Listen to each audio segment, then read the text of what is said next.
Amén, gloria al Señor. ¿Estamos listos? Creo que de las cosas más importantes que tenemos en la vida, después de conocer a Cristo, es su palabra. No puede faltar. No puede faltar su palabra para nuestras vidas, el consejo de Dios. La palabra profética más segura, en la cual hacemos bien estar atentos, dice el apóstol Pedro. También el Señor Jesús dijo: escudriñen las Escrituras, porque a vosotros os parece que en ellas tenéis la vida eterna. Ellas son las que dan testimonio de mí. También dice la palabra de Dios que su palabra es viva y eficaz, y más cortante que toda espada de dos filos, que penetra hasta partir el alma, el espíritu, los tuétanos y las coyunturas, y discierne los pensamientos y las intenciones del corazón, porque no hay cosa creada que no sea manifiesta ante su presencia. Antes todas las cosas están abiertas y desnudas ante aquel que tenemos que dar cuenta un día. Así que pongamos atención a su palabra, porque esa palabra tiene un fin específico en cada una de nuestras vidas. Y hoy es vital que usted escuche este mensaje. Es vital que usted escuche este mensaje porque tiene mucho que ver con su estabilidad para alcanzar la vida eterna. Estamos hablando este mes sobre fijos en la verdad, y es importante que nosotros le demos hoy comienzo a lo que es todo lo que vamos a hablar sobre la verdad. Recordemos, hermanos, el verso que voy a tomar esta mañana está en Juan capítulo 8, verso 31 y 32, y el título es: y conoceréis la verdad, y la verdad os hará libres. Entonces vamos ahí a Juan 8, 31 y 32. Ese es un verso que la iglesia debe conocer, debe saber dónde está, debe estar bien fijo en esto que vamos a hablar en esta mañana. Así que dice la palabra del Señor allí en Juan 8, 31 y 32. Dijo entonces Jesús a los judíos que habían creído en él: si vosotros permaneciereis en mi palabra, seréis verdaderamente mis discípulos, y conoceréis la verdad, y la verdad os hará libres. Vamos a orar para que el Señor nos hable. Usted abra, hermano, toda la intención de recibir la palabra del Señor. No permita que ningún pensamiento, que nada lo distraiga. Reciba de Dios, sintonice su espíritu con la voz de Dios y sea audible a la voz de Dios, porque es muy favorable para su vida. Vamos a orar. Padre celestial, Señor Jesucristo, Dios todopoderoso, te doy gracias porque a través de tu palabra es que tú le enseñas a tu pueblo, sostienes a tu pueblo, bendices a tu pueblo y salvas a tu pueblo, Señor. En este día, gracias te doy por este momento solemne y especial en el cual vamos a escuchar el consejo tuyo. Gracias, Señor. Bendícenos, por favor, en el nombre de Jesús. Amén. Siéntese, por favor.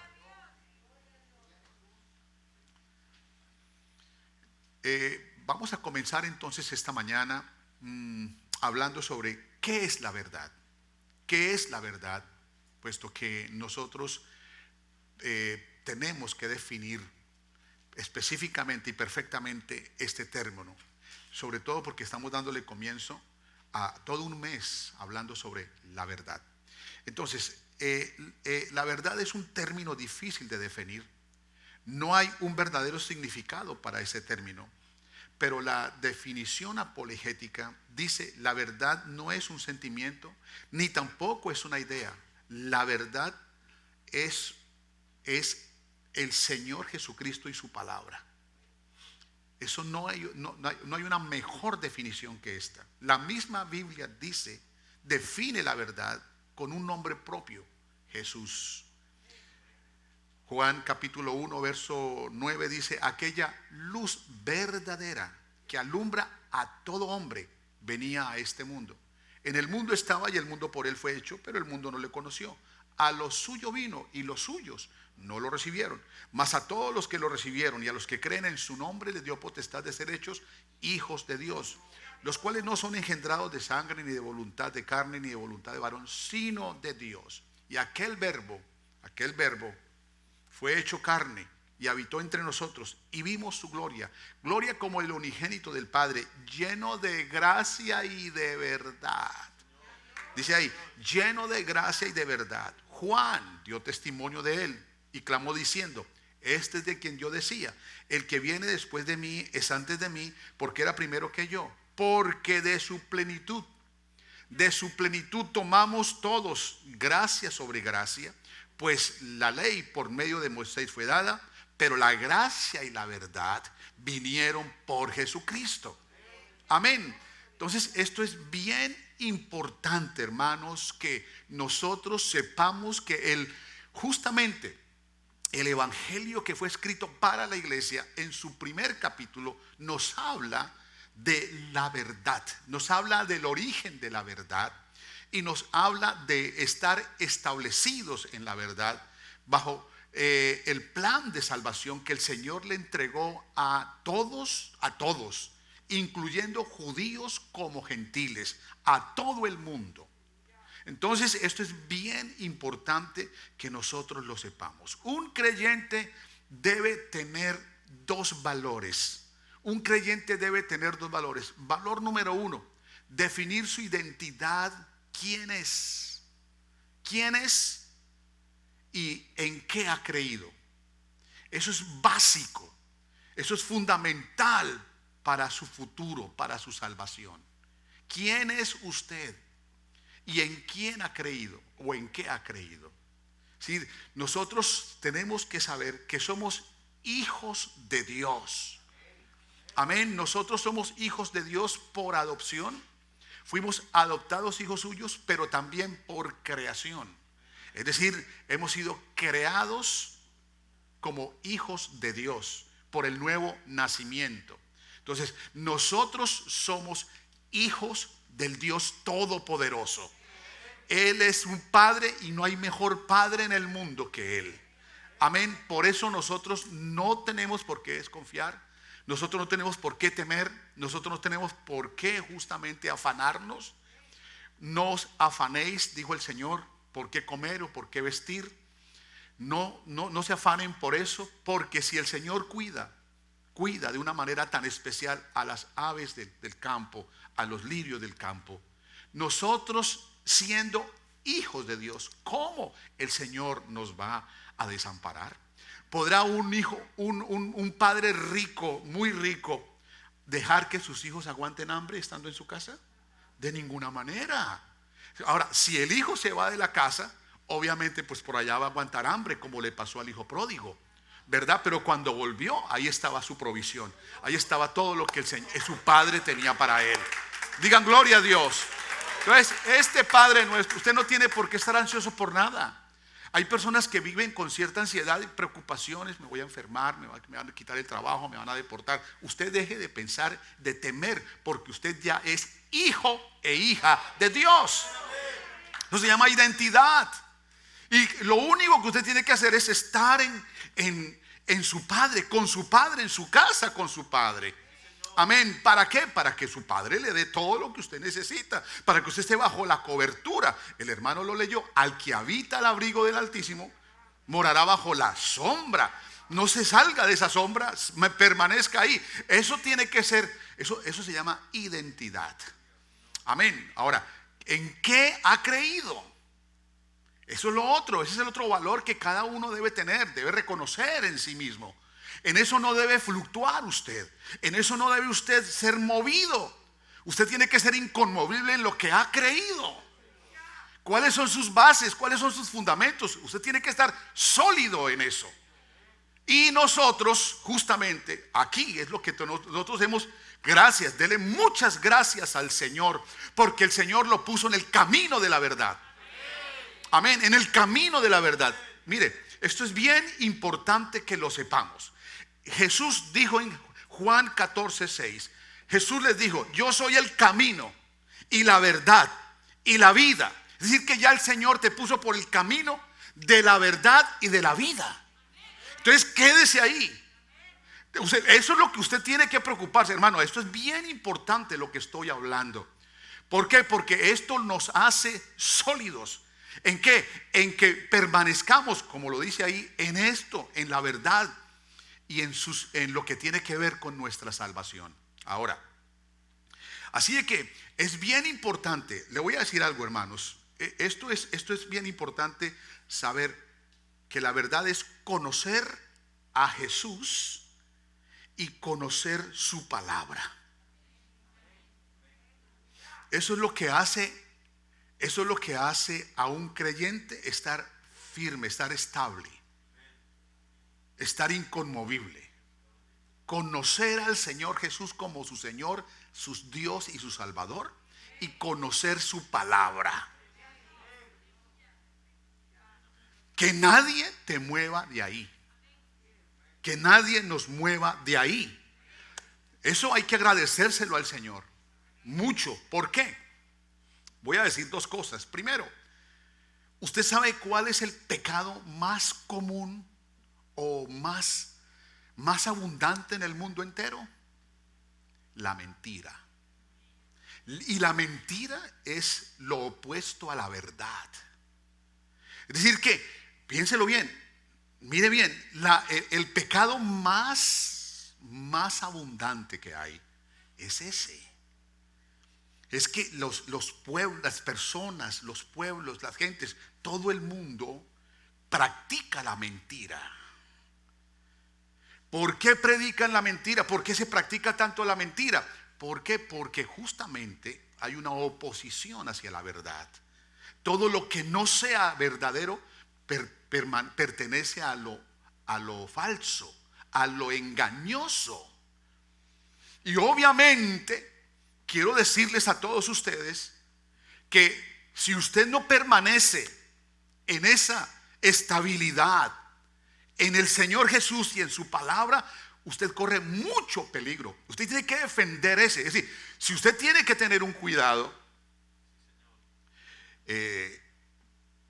por decir algo, si usted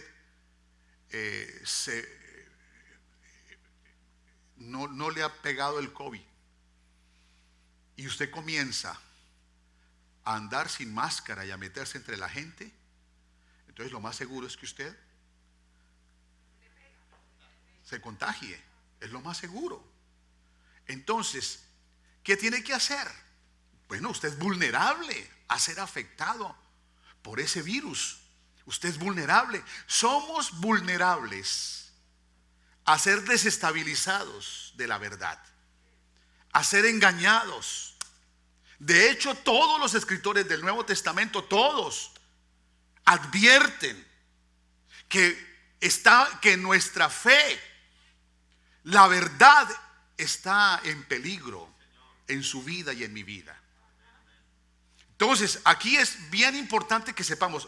Ese es el primer dato que le doy. El primer dato que le doy es que ¿cuál es el pecado más abundante? ¿Qué creen ustedes? ¿Que existe más verdad en el mundo que mentira? ¿O que existe más mentira que verdad en el mundo? Más mentira. Dice la Biblia, sea Dios veraz y todo hombre mentiroso. Es decir, que eso es un germen terrible. Ahora, eso en esa medida, vamos con la segunda. Todas las religiones en el mundo dicen tener la verdad, pero disfrazan la verdad con conceptos, con doctrinas, con argumentos y pensamientos humanos, presentando un concepto de Dios errado.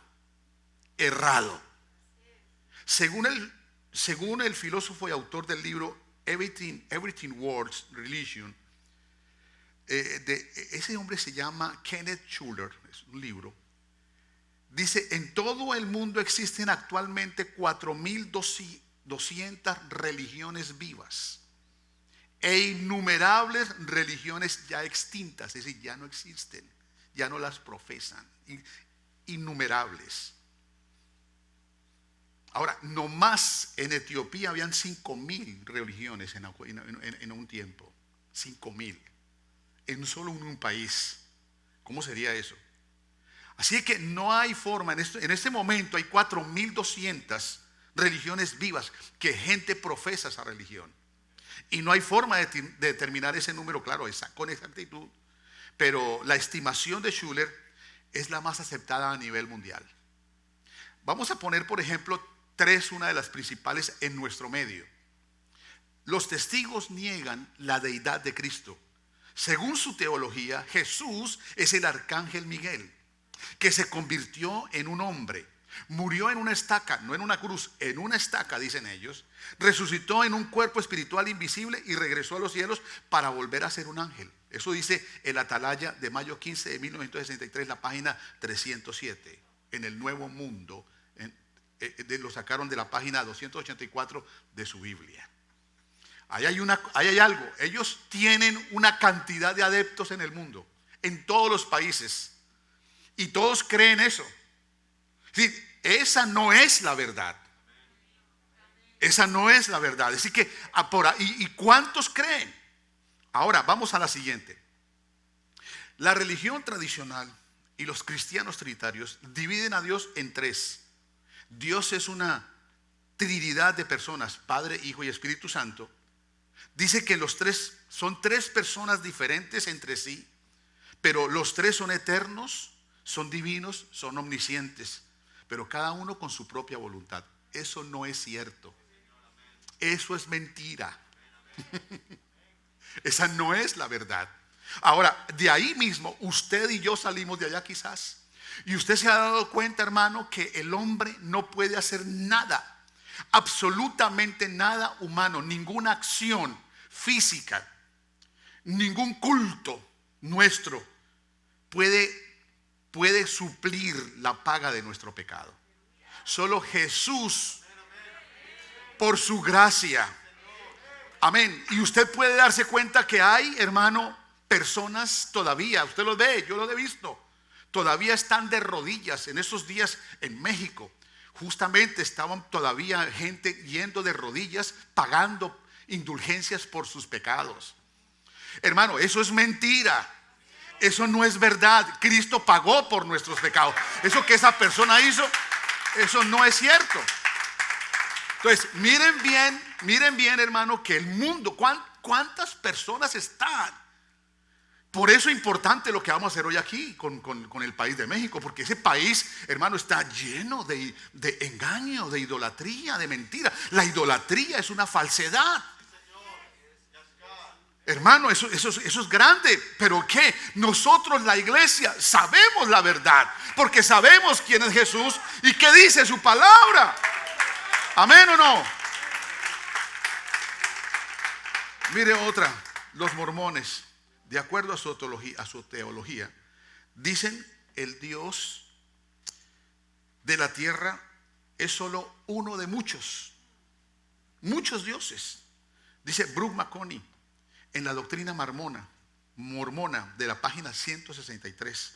Dice, a eso que ellos dicen le llamamos politeísmo, es decir, que hay muchos dioses. Sin embargo, ellos adoran a uno de esos dioses y le llaman Elohim. Eso es así. Mire, hermanos, eso es otra parte que no solamente tienen el libro de la Biblia, sino también el libro del Mormón. Los católicos también tienen la Biblia y también tienen las encíclicas del Papa. También los mormones los testigos tienen la Biblia, pero también tienen el Atalaya. Sí, miren cómo van colocando allí todo ese concepto. ¿Para qué? Para desvirtuar la verdad. Y ese es un trabajo perfecto que hace Satanás para mover. Pero yo les quiero decir, hermanos, mire bien lo que les voy a decir en esta mañana. Esto es bien importante. El Señor nos ha traído a su verdad. Nos ha revelado su verdad. Aquí nos dice el Señor, yo soy el camino. Yo los pongo a ustedes en el camino para que caminen por la verdad, porque yo soy la verdad y soy la vida. El que se sale de ahí se muere, se desconecta de la verdad, puede caer en cualquier otra cosa. Vean, hermanos, esto es así. Nosotros sabemos lo que el apóstol Pablo decía. En aquel tiempo, cuando se escribió la Biblia, cuando se escribió el Nuevo Testamento, justamente habían unas doctrinas que se estaban proliferando en el medio. Obviamente, hermano, que había una sola religión que era auténtica y era el judaísmo. Es decir, todo lo que tenía que ver con la palabra, con el Torá, con el Shema que ellos tenían. Esa era la verdad, porque era la misma palabra. Ellos sabían que esa era la verdad. Pero ahora entonces viene Jesús Y Jesús viene, y es que Él no abrogó la ley, sino que ni la palabra la cambió, sino que Él mismo la cumplió en Él mismo. Amén. Y Él mismo es el verbo hecho carne, es decir, la palabra hecha viva, y está ahí con ellos. Y les revela la verdad, pero ellos no recibieron la verdad. Y miren lo que pasa. Entonces ellos reciben a Jesús, y Jesús hace lo que tiene que hacer. Hace el sacrificio por los pecados del mundo, pasados, presentes y futuros. ¿Y qué hace? Lleva esa carga en Él para nosotros ser justamente redimidos de esa condenación, de esas consecuencias del pecado. ¿Qué pasa entonces? Ahí está el judaísmo y está el cristianismo. ¿Qué hacen los apóstoles?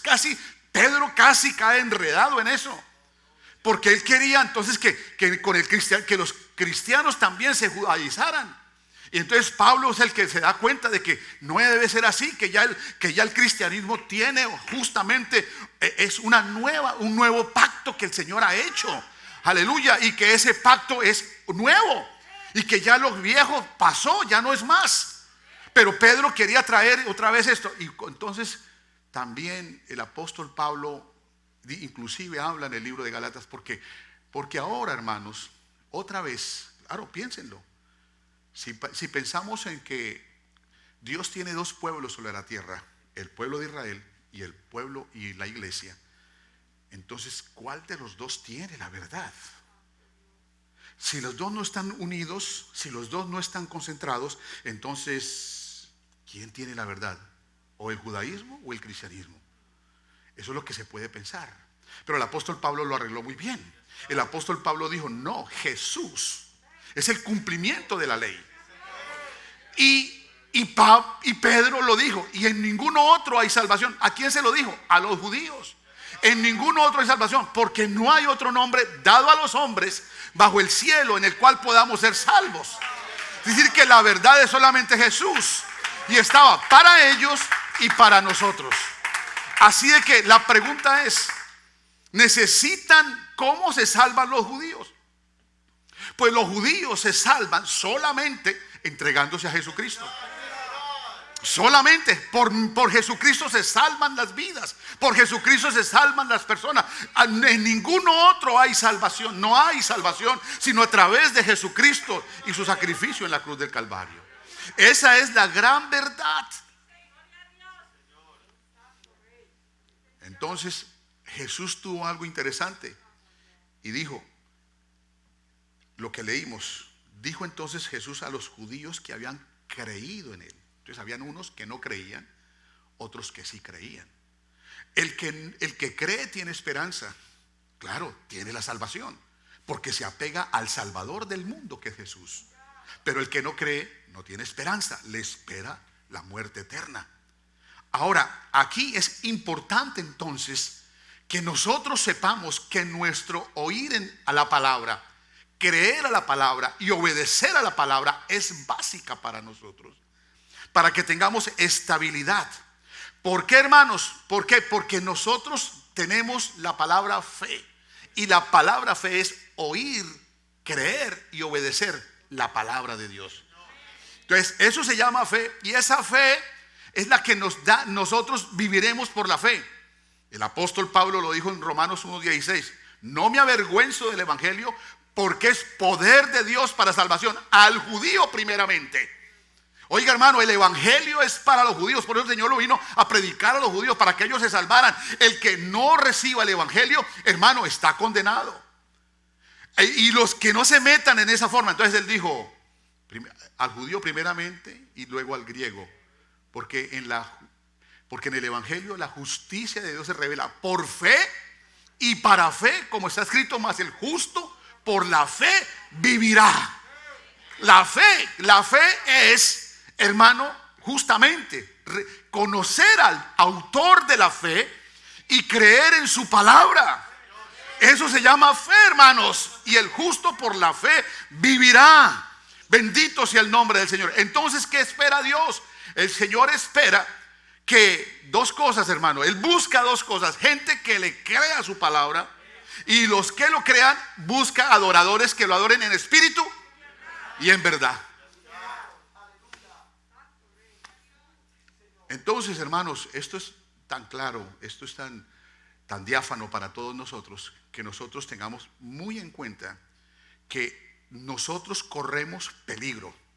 Ahora, ¿cómo se corre ese peligro? Justamente, nosotros, la iglesia en estos tiempos, no tiene una persecución física. Sí, no hay personas, bueno, lo dicen allá en algunos países árabes, también en China hay unos lugares donde se persiguen a los cristianos, también allá en Corea del Norte. Esos son otros países, pero en la mayoría de los países hay libertad, es decir, para que el cristianismo se propague.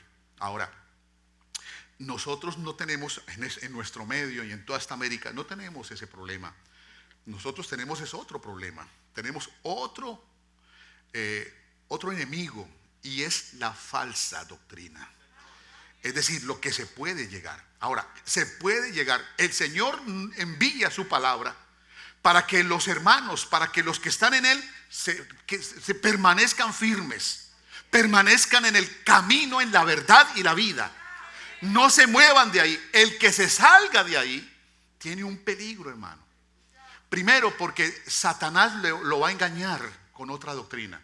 Segundo, hermano, Dios también lo castiga, enviándole un espíritu de mentira para que crea la mentira por haberse salido de la verdad.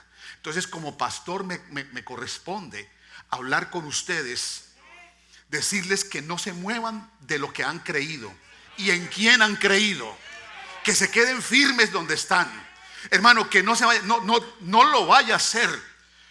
Hermano, manténgase sujeto, manténgase firme en lo que usted en quien ha creído y en lo que ha creído. No se mueva de ahí, porque si se mueve, se sale de ahí, le esperan dos cosas. Primero, el enemigo te trae, te agarra, te saca. Piensen bien lo difícil, hermano. Mi vida cristiana, mi experiencia cristiana me dice a mí que las personas que se han ido, se han movido de la verdad, difícilmente vuelven. Muy difícil, hermano. Es difícil que vuelvan al camino. ¿Por qué? Porque despreciaron la verdad. Y es más, despreciaron el amor de la verdad. Entonces, por haber despreciado eso, Dios les envía un espíritu de mentira para que crean a la mentira. Miren, voy a contarles un asunto. Estábamos en la 172. En la 172. Estábamos empezando, llevábamos por ahí 3 años de la iglesia, 3 o 4 años.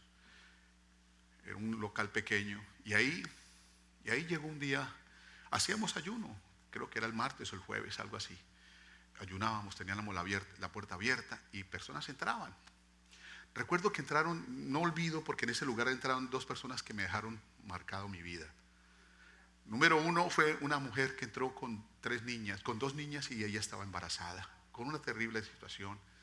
Ella dijo: pastor, oren por mí, estoy mal, estoy aquí quedándome en una casa ahí derrimada y no tengo donde vivir, oren por mí, por favor, que quiero al Señor. Bueno, oramos por ella, le tomé la dirección y luego me fui con el hermano René, me fui a visitarla. Ella no estaba ahí, ya se había ido para la casa donde su hermano en el Bronx. Me dieron la dirección y me fui con el hermano allá. Ese día que llegué a esa casa, ahí estaba ella durmiendo debajo de una mesa. Había una colchoneta y estaba durmiendo con sus 2 niñas y ese embarazo que tenía. La chiquita, la de 3 años, 4 añitos, se me acercó y me dijo, estoy cumpliendo años, así como la hermana Fanny. Estoy cumpliendo años. Entonces yo tenía $13 en mi billetera, $13. Entonces llegué y saqué el billete de 10 y se lo di. La mamá le dijo: no moleste al pastor, déjelo. Y viene la chiquita de 1 año y me hace así. Entonces yo saqué los otros $3 que tenía y se los di. Me fui para mi casa. Me quedé sin nada. En ese tiempo yo no tenía tarjeta de débito ni nada de eso. Cuando yo voy llegando a la casa, mi esposa me dice: tráigame la leche y el cereal del niño, de David. Entonces yo dije: en el camino, cuando dejé mi carro estacionado, iba para la casa, ella me llamó para eso: tráigame eso. Entonces yo no sabía qué hacer. Yo dije, yo sí soy votado. Dije así, yo sí soy votado. ¿Sabe qué pasó esa noche? Estaba medio lloviendo y me encontré $14 en el suelo. Y el Señor me dijo, coge tus $13 y uno para que sepas que yo soy poderoso. Eso pasó. El siguiente caso que me sucedió en ese lugar fue el siguiente, hermanos. Estábamos en ayuno también. Y entró un homosexual. Me acuerdo, zapatos rojos, bien mal. Bien mal en cuanto a su manera de ser de hombre. Hablando con bufanda roja o amarilla, no me acuerdo bien. Pero se presentó allí y pidió oración. Me dijo, quiero orar por mí, estoy con SIDA. Tengo apenas 30 años, tengo SIDA. Uy, no, nos dio. ¿Y dónde vives? Aquí cerquita, apenas a unas cuadras de aquí. Oré por él. Oramos por él. Y comenzamos entonces a hacerle seguimiento. Y comencé a hacerle un seguimiento, hermanos. Hacerle un seguimiento muy estricto.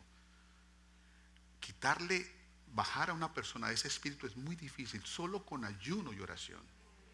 Y eso, hermano, era así. Ore por él, era siguiéndole. El enemigo a veces lo amarraba en la casa, le ponía los pies así para que no saliera al culto. Me decía, estoy aquí, no me puedo mover. Me tocaba orar porque yo le decía, venga, vamos al culto. Y hasta que fuera libre. Vea, ese hombre fue libre, hermanos. Ese hombre Dios lo liberó. Tanto así que un día tuvimos una boda. De un hermano de la congregación. Y la hermana del que se estaba casando estaba bien vestidita. Y él la vio y dijo, uy, pastor, mire esa hermana. Uf, está bien, ¿no? Hermano, ¿cuándo lo caso, hermano? Yo lo quería casar rapidito. Pero bueno, entonces eso quedó así. Yo me di cuenta, lo bauticé. Empezó a vestirse como hombre. Hermanos que saben de quién estoy hablando. Ese muchacho, hermano, llegó a ser libre. A punto de ayuno y oración. Bueno, él no tenía trabajo en ese tiempo, porque él vivía en su casa con su familia. Así que, y como estaba con esa enfermedad, de todas maneras el hombre comenzó a estar fiel con nosotros. Y un día me dijo, pastor, no quiero seguir sin trabajo. Y yo voy a buscar trabajo. Y yo, ojo pues con el trabajo que va a buscar. Cuidado, que no le deje de venir a los cultos. Y me dijo, no, pastor, encontré un lugar que me salió para trabajar. Y entonces ahí me pagan bien, pero no puedo venir ni los martes ni los viernes al culto. Y dije, uy, no, hermano, está mal. No estoy contento con ese trabajo, ¿sabes? No me siento bien.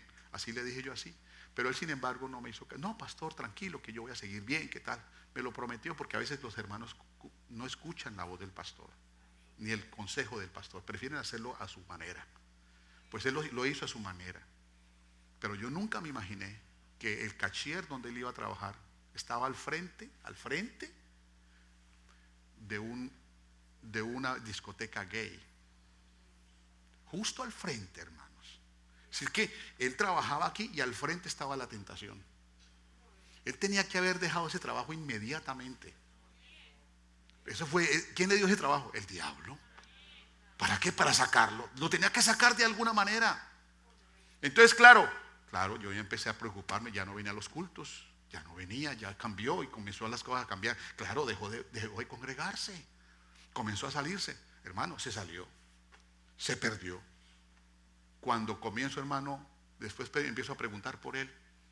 ¿Y dónde está? Con los testigos de Jehová. Pero después de estar en la verdad, no volvió a nuestra iglesia. Después se conectó con los testigos de Jehová, pero siguió en su situación. ¿Y usted cree que ha vuelto? No volvió. Entonces, esto es para que, ¿por qué me refiero a esto? Es para que nosotros sepamos, tengamos cuidado. Hermano, usted tiene que estar muy contento. Mire, hermano, lo que está diciendo aquí la palabra de Dios, está diciendo, dice el versículo. ¿Qué dice el versículo? El versículo dice, si ustedes han creído en Él, permanezcan en mi palabra. Permanezcan en mi palabra.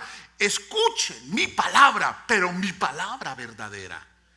Hermano, en este momento hay cantidad de palabra por todas partes. Pero ojo, ¿qué clase de palabra? ¿Quién te está dando esa palabra? ¿Qué es lo que estás escuchando? Cuidado. ¿Por qué? Porque el Señor, mire, tú tienes una casa donde te alimentas. Lo peor que puede hacer una persona es alimentarse en la calle. Hay personas que les toca porque están solos, no saben cocinar, no tienen una esposa, están solos. Bueno, ellos tienen una condición difícil. Pero si tienes una casa, tienes un hogar, tienes una esposa, pues yo creo que tú comes en tu casa. Y en esa casa me imagino que ustedes, lo que ustedes comen, saben lo que están comiendo, es saludable, lo preparan ustedes porque es para ustedes mismos. Pero lo que te preparan afuera, usted no sabe qué se va a comer. Entonces lo que usted tiene que saber que Dios te pone en una casa para que ahí te alimentes, porque ahí viene la palabra profética segura, la cual vas a estar atento como una antorcha encendida. Es la luz que está encendida para ti, para que tú no te extravíes, para que no perviertas tu camino, para que no te salgas de la verdad. Entonces aquí dice: si permanecéis en mi palabra, seréis verdaderamente mis discípulos. Si todo el tiempo estamos aprendiendo. ¿Y qué es lo que está haciendo el Señor? Ciñéndote con la verdad. Es decir, haciendo de que tus conceptos en Él, mire hermano, todo lo que el mundo ofrece allá afuera son estructuras religiosas. Mire, y yo leyendo esta madrugada esto en la página 1199, dice aquí en mi Biblia, 1199, dice, religión tiene siempre un sentido malo y en ningún lugar del Nuevo Testamento es sinónimo de salvación o de espiritualidad. 4,200 religiones. Y óigame bien, no solamente son las religiones diferentes, sino que ahora el cristianismo tiene pseudocristianismo. El cristianismo está dividido en muchas facetas. Pero una es la iglesia mía, una es la paloma mía, una es la verdadera mía. ¿Sí o no? Entonces, hermano, cada religión es una estructura. Es una estructura para colocarle a la persona para que se meta ahí y se pierda. Para eso son las religiones. Pero nosotros no tenemos religión. Por eso lo dije, usted tiene que tener muy claro en quién ha creído. Y es en el Señor Jesucristo. Y no está fuera de usted, está dentro de usted. Y si está dentro de usted, usted tiene con Él su palabra. Así de que, hermano, escuche esto. Y si usted tiene que estar ceñido en eso, ¿por qué? Porque la mentira está por todas partes, hasta en su mente. Porque si usted es una persona, hermano, mire, hasta en su mente, ¿cómo que no? Hay personas que piensan: vea, ese hermano está mal conmigo, no me saludó. Eso es un pensamiento mentiroso. De pronto ese hermano tiene un problema, peleó con la esposa esta mañana y está todavía con la ira por dentro. Entonces llega a la iglesia, pues viene movido por eso y no te saluda. Pero ya usted dice: no, está bravo conmigo, quién sabe qué le dijeron, quién sabe qué pasaría conmigo. Que comienza a montarse una película ya, una mentira. Y el Señor dice, es más, cuando usted comienza a sentirse ansioso, le llega la mentira. Cuando hay personas con ansiedad, le llega la mentira. Tráigame los servicios médicos, sí, a ver, ¿cuántos familiares suyos murieron de cáncer? No, que mi abuelito, que mi tío, que tal. ¿Ah, sí? Le voy a mandar a hacer unos exámenes muy profundos a usted también. ¿Sabe qué comienza usted a pensar? Ay, tengo cáncer. A pensar mentiras. Usted no tiene cáncer. Ay, ya estornudó. Eso es el COVID otra vez. ¿A cuenta? Pero Filipenses capítulo 4 verso 8, mire lo que dice, hermanos. Mire lo que dice. Mire, para que hermano, no le des espacio a la mentira, porque el mundo está lleno de mentira. Ojo con lo que usted escucha en el internet. Ojo, ¿a quién está escuchando? Mire, por lo demás, hermanos míos, todo lo que es verdadero, y está hablando de pensar, porque dice: en esto pensad. Si usted no puede poner, si usted está ansioso, a usted le va a llegar la mentira a su mente. Pero el Señor dice: no estén ansiosos de ninguna manera, oren más bien. Y todo lo verdadero, piensen en todo lo verdadero. ¿Y dónde está lo verdadero? En su palabra. Entonces, cuando su palabra está en usted, usted no tiene ansiedad. Lo que le acabo de decir, hermano, ¿Cuándo hay ansiedad? Cuando viene la preocupación. ¿Qué voy a comer? Ay, ¿será que me van a echar de trabajo? Miren, allá echaron a esto, esa compañía se acabó. Ay, me van a echar a mí también. Usted comienza a pensar así, entonces dice, eso no es lo verdadero. Usted tiene la bendición de Dios. Dios no lo va a desamparar a usted. Hermano, ustedes se han dado cuenta de eso, que Dios no nos ha desamparado. No ha desamparado esta iglesia con todo lo que ha pasado, no la ha desamparado. Vea, hermanos, una de las cosas que más mantiene la hermana que pasó aquí para los cumpleaños, es la hermana que más sufre por la renta de esta iglesia. Sí, claro, pero ella está últimamente feliz. Pregúntenle, verá. Y es porque el Señor ha suplido a la iglesia a pesar de la pandemia. Entonces, ¿quién es, hermano, el dueño de la iglesia? El mero, hermano, el Dios todopoderoso, Jesucristo. Entonces, no hay ansiedad. Entonces, conoceréis la verdad y la verdad os hará libres de toda mentira, porque el mundo está lleno de mentira. Hermano, su jefe es un mentiroso. Claro, le promete a usted que le va a subir el sueldo, no se lo subió. No, claro. Esa esposa le dijo a usted que lo iba a amar toda la vida, ya no lo ama.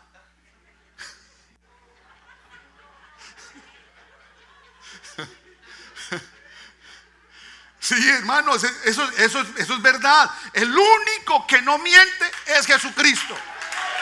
Y Él es la verdad. Y Él lo que promete, lo cumple. Y si Él prometió bendecirnos, nos bendice. Póngase de pie. Así es que, hermano, no se mueva de la verdad. Cíñase en la verdad. ¿Por qué, hermanos? Porque afuera asustan. Afuera, hermano, el Señor le dijo a los judíos: ustedes son hijos del diablo. Él ha sido mentiroso desde el comienzo. Hermano, es tanto que decir respecto a esto. Cuánta gente engañada. Y nosotros mismos, ¿cuánto tiempo duramos engañados? Hermano, que donde nos hubiéramos muerto, ¿a dónde nos vamos? Al infierno, hermano.